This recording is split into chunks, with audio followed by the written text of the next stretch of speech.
Many, many decades ago, there were two clean air vacuum manufacturers out there. In the middle, you see a representative Electrolux. That's an Olympia 1 1401B. This particular model's from 1980, hence the Olympia 1 name. And then on either side, flanking it, you have the TriStar twins. But of course, that's changed the name and started out compact, now, upgraded its name to TriStar. But the machines fundamentally are the same. And what I mean by that is you have a hose, you have a bag cavity. Of course, this one obviously is going to look like that.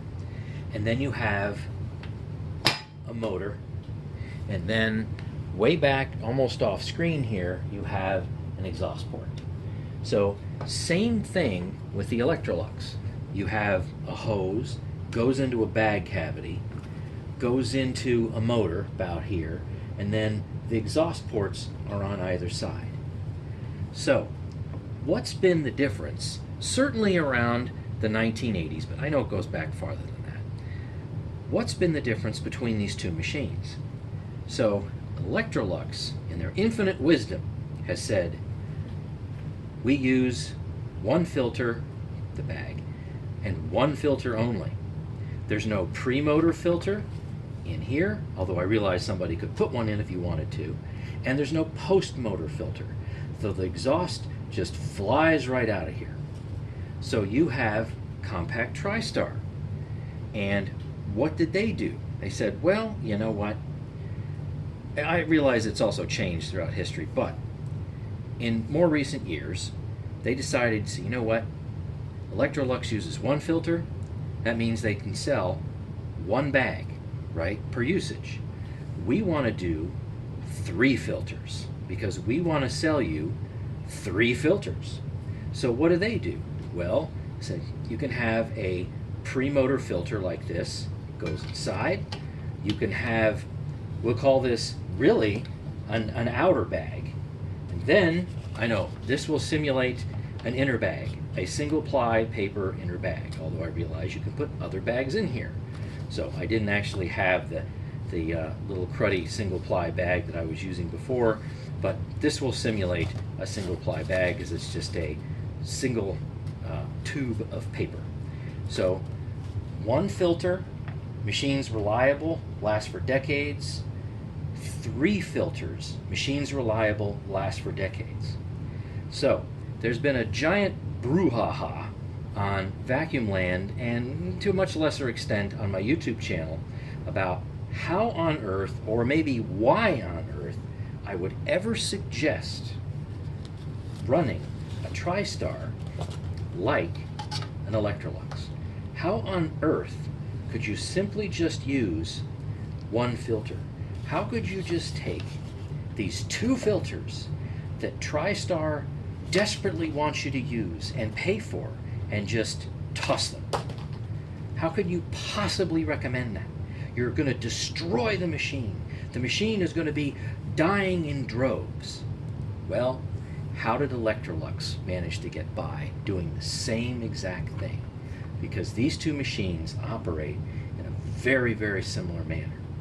So I've shown and proven all types of filtration with all different types of bags, and specifically looking at the enthusiasts out there, all right? Not the people who are paranoid about everything, not the people who can just barely get by with single ply bags.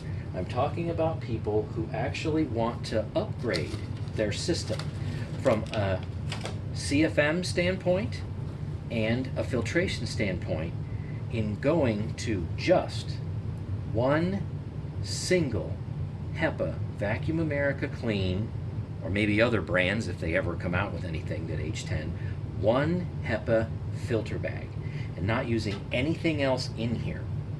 So let's take a look at, we'll call this filter order and capability. So let's go through some math here for a minute. You've got this foam filter. Now this foam filter literally just protects the motor against large debris in here. I mean, say grass particles, bolts and screws, and this probably could filter a little bit of very large particles, like maybe small rocky things. But fine dust is going to go right through this. If you vacuum up and for some reason your bag system fails in here, there's a rip, there's a tear, your bag fails, whatever bag you're using, and you're vacuuming up lots of fine dust, this isn't going to stop it at all. So let's assign a number to this. Remember this particle counter? The little handheld device that some people love to hate because it's a giant truth teller? Let's say, for the sake of argument, no, I haven't actually specifically measured this, but if you actually hold this up to the light, you'll see light coming right through it. You can see the holes. The holes are large. So let's just give it an arbitrary number of 100,000. And what I mean by that is 100,000 0.3 micron particles. Maybe it's higher than that, maybe it's lower than that, but this is not really all that good of a filter. It's just kind of an emergency. The only thing it's going to do is keep really big stuff from going into your motor, but small stuff is going to go right through this. So let's say this is like 100,000. So let's put the 100,000 in there, all right? And by the way, that sucks down some CFM. Even clean, it sucks down a few CFM. Dirty, it could completely clog the motor depending on what it's clogged with.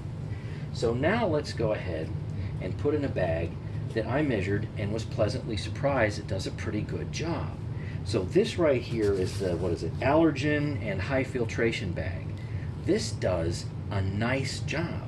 And I've seen plenty of people just use just this. And this one got an overall score in my tests of a little less than 2,400 0.3 microns. The 10 and the 2.5 were both zeros. So double zeros with that.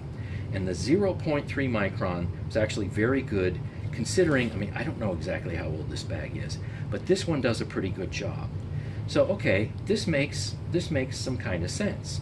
I do realize that this type of bag, if you were to just use this, you're going to have to dump it out at some point in time. You're going to have to dump it out, blow it out, wash it, let it dry, whatever. So, some people say, all right, I want a bag system that's easier to deal with than this. So I don't want to sit there and have to dump this stuff out. So they go and they get some kind of paper, right? And I'm not talking about like a high quality paper. I'm not sure how high quality paper you can actually get. But let's assume it's a single ply paper, okay? So the single ply paper bag is really terrible. This will clog almost immediately.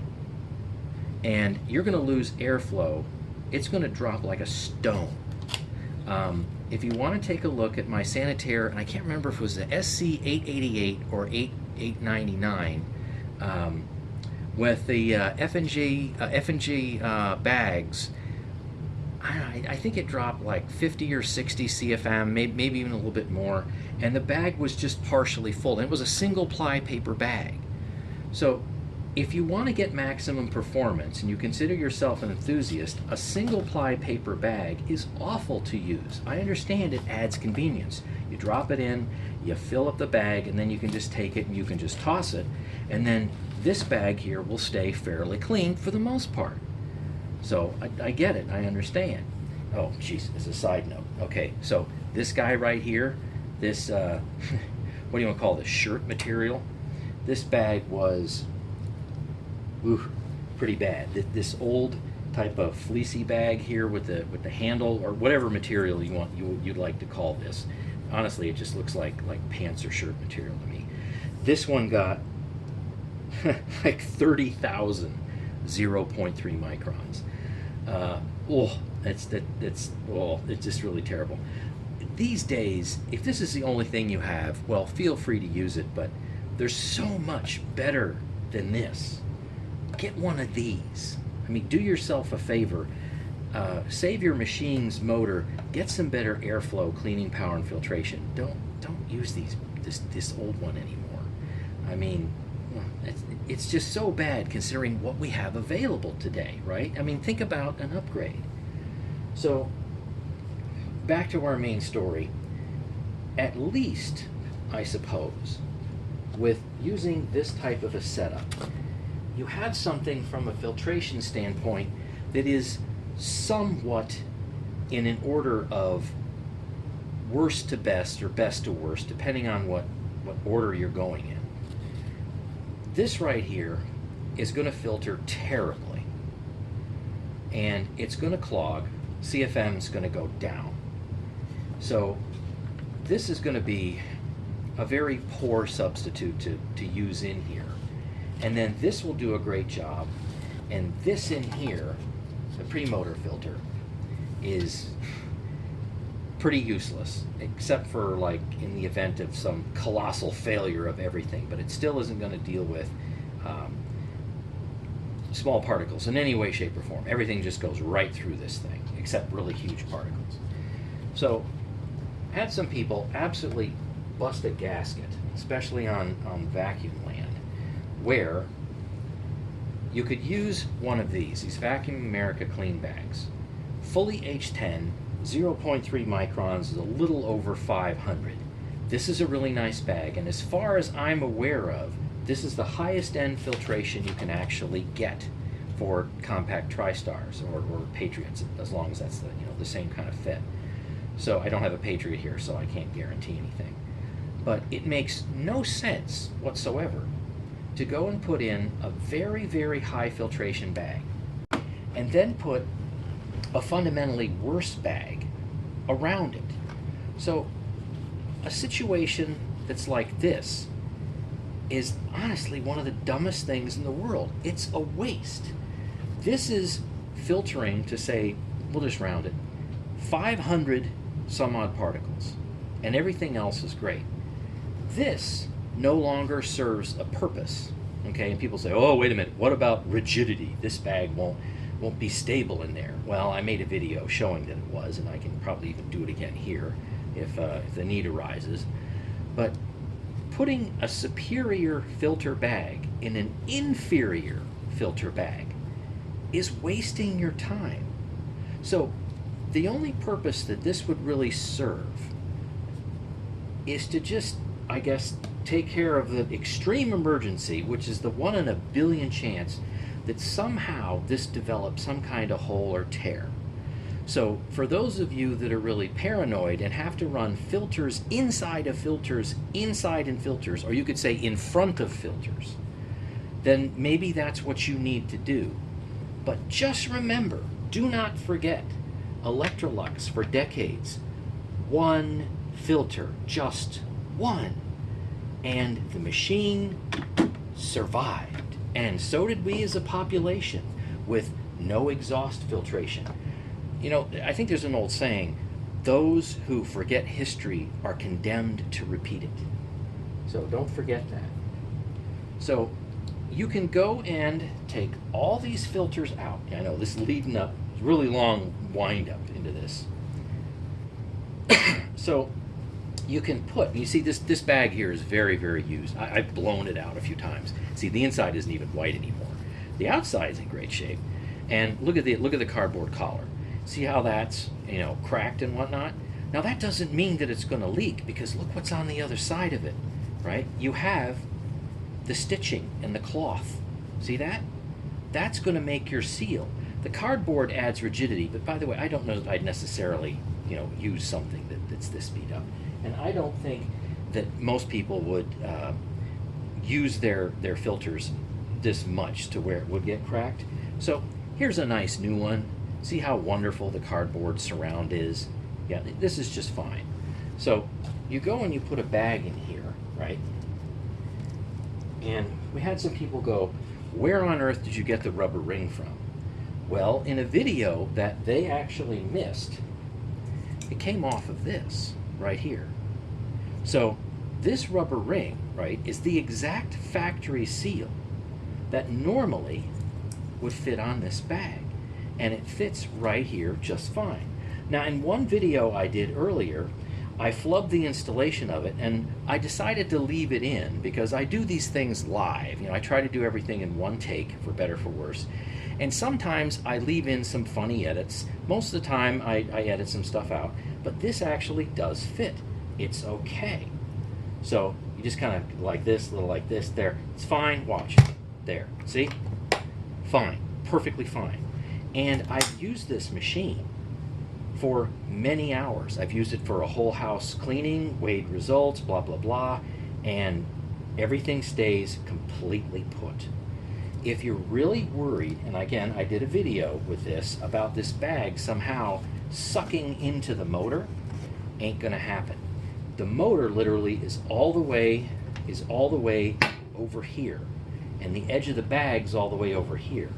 So the bag would have to somehow tilt way toward the back, and it just doesn't happen. So I'll give you another ridiculous example. So I'm just going to take a bag, I'm just going to put it in there like that. So you figure if it's going to suck into the motor, right? There's nothing here. See, the pre-motor filter is where did I put it? It's right here. Okay. So the motor is naked. I'm just going to throw that in there, right? Let's see what happens. Okay, so did you see that? Right? The bag just went straight down. Literally, just because that's the way this particular cavity draws the air. Then you can go and put on whatever you're going to have to seal it, right? And there you go. And everything's fine.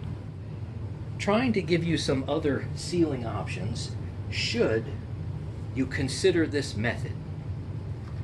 The one filter TriStar method. You could, right?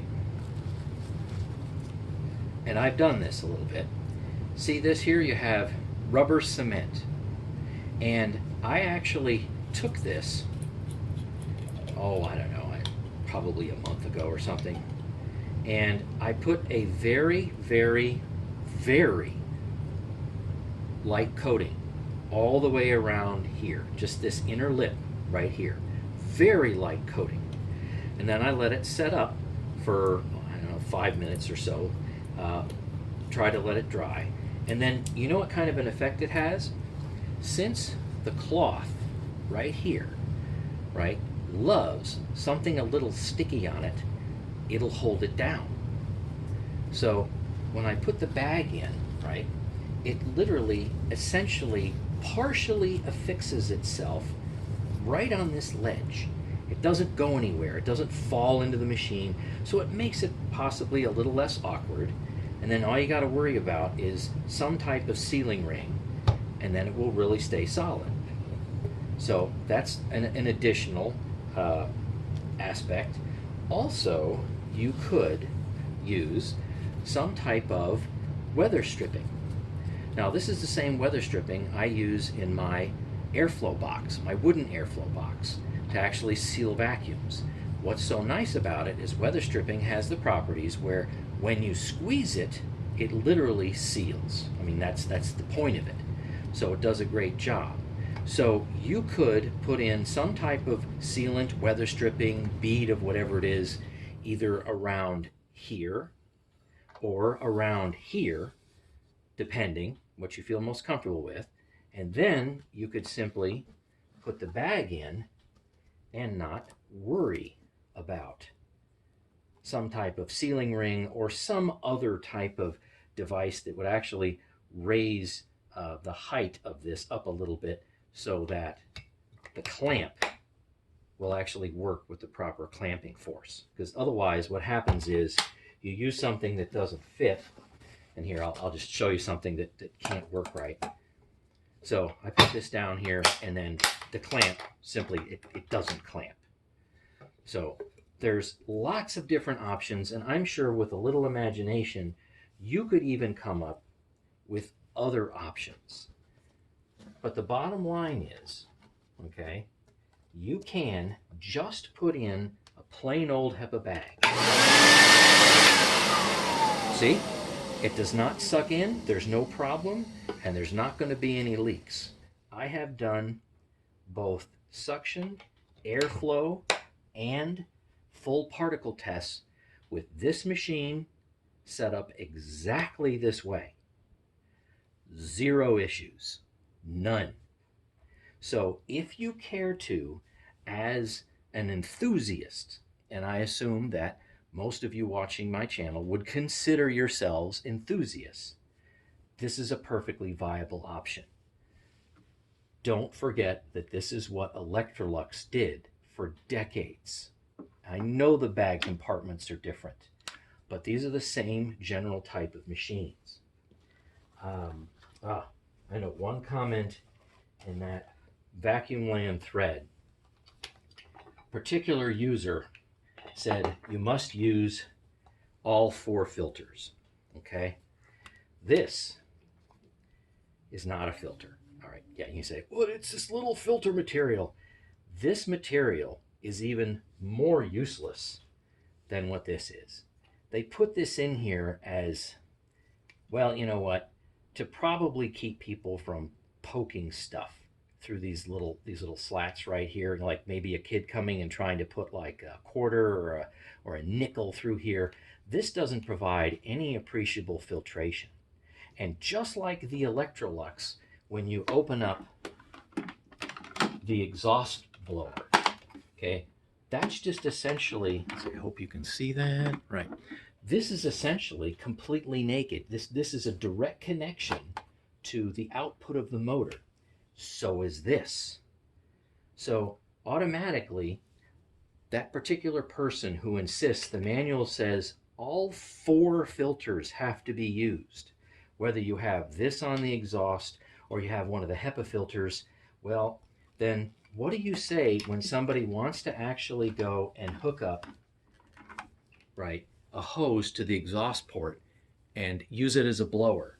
You're eliminating one of those 4 filters, and the machine will work just fine. You're literally getting just exhaust air. So you do not need to use 4 filters. And the idea that this is a filter, this is just really a cosmetic end cap. That's probably the wording that I really like for it. And of course, for the Electrolux, this right here is just a blower door. I mean, that's all that is. It's cosmetic. So incidentally, when you open this up, it actually redirects the exhaust air to here and greatly reduces any exhaust air coming out the side jets. So to sum up this absolutely ridiculously long and boring talk fest, if you consider yourself a TriStar compact enthusiast and you want to get the most out of your machine, that is the best filtration, you want to get the best motor longevity because of the higher filtration, and you want to get the highest CFM. Not everybody does. Not everybody is comfortable with doing such a thing. Then consider, right, using the single bags, right, as a way to upgrade your machine in total performance. If you don't like doing something like that and it deeply offends you, then just continue to use the uber safe and more expensive method, where you have not 1, not 2, but 3 filters. So go ahead and put in all, well, pre-motor filters. Go ahead and put in your 3 pre-motor filters. But you need to remember, okay, Electrolux lived with 1. And they did that for many decades. And they had no problems. And since these machines are essentially the same as this one, there wouldn't be any other problems either. So this is really the last time that I want to address this, because I've made several other videos. I hope you enjoyed it. I understand there's probably a handful of people that their heads just exploded, and they really don't like that. And you know, That's just the way the world goes. Do you want high performance or do you want extra safety? It's up to you. Thanks for watching.